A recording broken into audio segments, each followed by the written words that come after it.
What's up, good people? Mark Holmes here, and as always, I want to say thank you all for watching, commenting, subscribing, and being part of the Joe Boo Sports Report. Without you guys, as well as you ladies, you know that this literally does not work. There's things in life that you got to take care of, okay? When you are in a relationship, as a guy, you got to take care of the car, okay? And I have basically, here's what's funny. My wife's car, very rarely does she drive. Very rarely do I ever drive it. I like being in my truck. In fact, I hate being in a little car. But the inspection sticker has passed a couple of months ago, and I hadn't even noticed it. So I'm out here this morning getting that squared away. Yeah, because my wife was like, my inspection sticker is kind of dead. And I was like, oh, okay.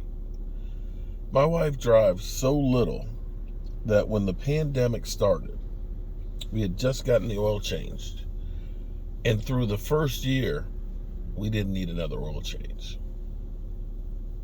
Yeah, it's that little driving on it. But anyway, I digress. We're hearing a little bit more from Mike McCarthy. The good news is Tyron Smith will officially be practicing today. We talking about practice, not the game, not the game that we love. We talking about practice. Tyron Smith will be practicing. Now, the Cowboys won't be in pads this week, probably won't be playing this week. They'll probably end up ramping it up. But this starts the 3-week process that you have to get him on the active roster within 21 days, or else he has to go back on injured reserve. So the practices now, especially this week, will end up being non-padded practices. And they are making the practices shorter because they're trying to keep guys fresh. The good news for Tyron Smith is he's played all those years. It's not a matter of him not knowing the plays. It's now a matter of making sure that that hamstring that has been surgically reattached is healed completely and is not going to snap again, go up like a, window shade, would go up. That'll be the big thing. Mike McCarthy was talking about Odell Beckham Jr. and as well as Jerry. Jerry said everything was great. We enjoyed the meetings and stuff like that, and would not go into details on whether or not the Cowboys made him an offer. Said he liked him, everything's good, just dealing with the medicals and so on. Now, Brian shared with me earlier an article from Pro Football Talk, and I had seen something of this too, that of course the Cowboys now are getting flack because they kind of let the cat out of the bag that Odell Beckham Jr.'s knee needs work, that it's not ready for him to play. But sorry, to me, that shouldn't be an issue. And not because I'm a Cowboys fan, but if you are a team that's looking to sign him, you'd want to know if there's a problem with it. Don't you want to know when you go to the car dealership that there's a problem with this car, that this car is going to be a piece of crap? And, and probably, actually, I'm probably wrong because they don't care. A lot of people don't care if they're selling you a piece of shit. They only care about getting their money out. But I try and think that I've got morals where I'm not trying to screw you over and sell you a bunch of damaged goods. That, if a team is looking to sign Odell, that I would think that they're not going to just say, we're just going to sign you and not look and see if there's a problem here. And how is it not a surprise that there's a problem here with the knee? Because we had heard he was going to be ready possibly in November. And then we had heard that it would be early December. Then we heard, late December last week before he even came to Dallas, that he wouldn't be able to be really cleared to really play until the end of December. And now, as he's gone through to New York, gone through to Buffalo, and now to the Cowboys, that there might be a problem with an ACL surgery done on the same knee back to back. I don't know that that's a big secret where the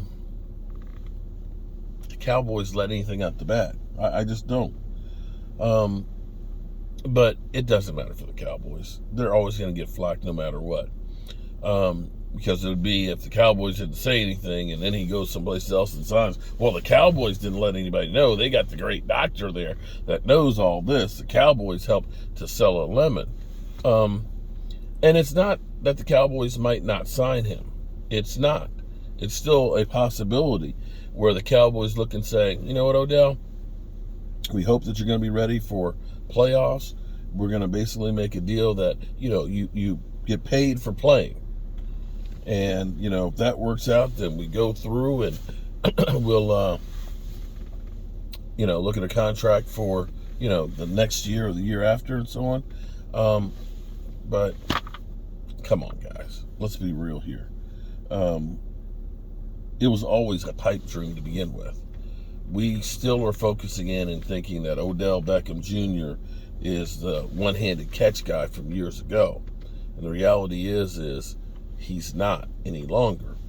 He's still productive, but see, we're really covering up for what we really should not have been an issue.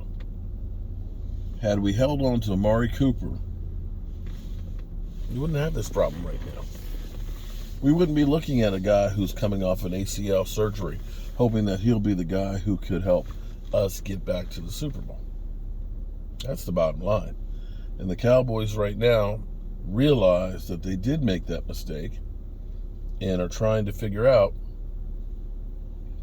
how can we fix it. And the problem is there is no quick fix.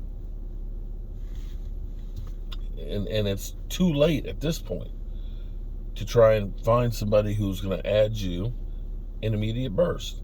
Trading deadlines passed. Guys that are on the streets are on the street for a reason. It just is. Okay. I am next.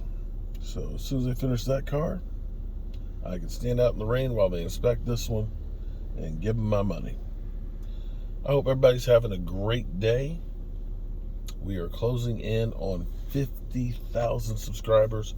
We're about 700 away. That's it. Also too. God, I have been procrastinating on getting things together for the Commanders-Cowboys game to end the season.